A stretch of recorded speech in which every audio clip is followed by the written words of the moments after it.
Now we're going to do our, this is pH, right? pH. This is going to test pH Our now. pH. We have to be careful, I know, with these because it's like a glass bulb on the bottom of that.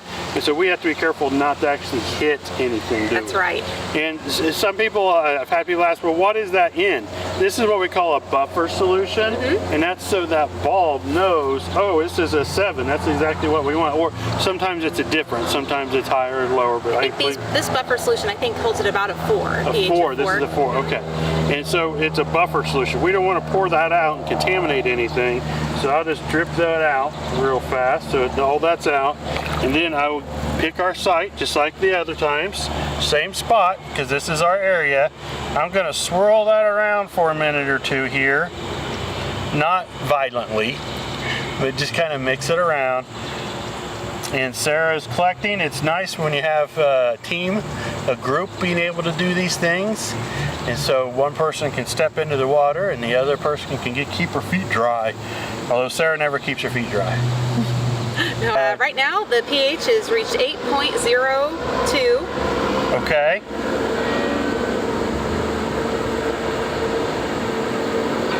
Is it stabilizing? I think yes. It just kind of stopped at about 8.15. Get your screenshot. Yep. And what'd you say it was? 8.2. About 8.2. All right, so what I would do is put this back in here so we're protected and we don't spill our buffer. And then I'm gonna put that back somewhere safe. But we're not done because sometimes you don't have the probes, right? Some people don't. And what we always used before that was test strips. There's all kinds of test strips that different programs use. Right.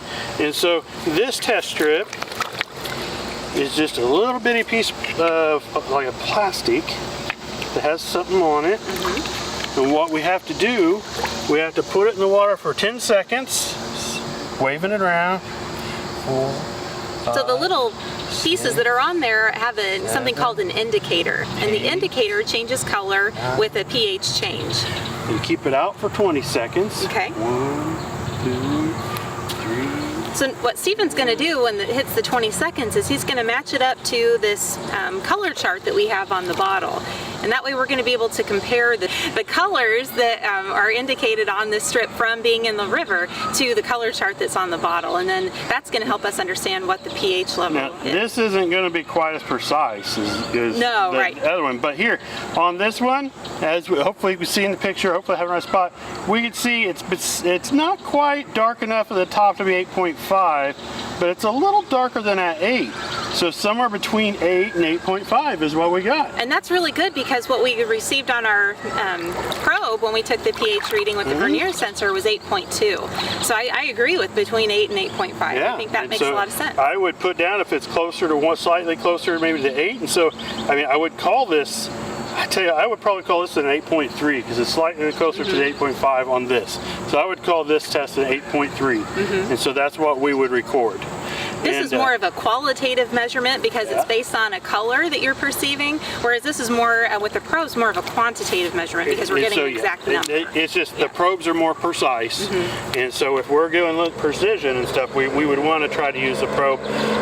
But if for most things, this is pretty close. This is 0.1. Yeah. So this is really close enough. And if this is what we have, and we're using these, then we want to test it with this next time. And so let's say we're seeing what the pH is every day this week. Okay. We're doing a project, seeing if it's changing through the days.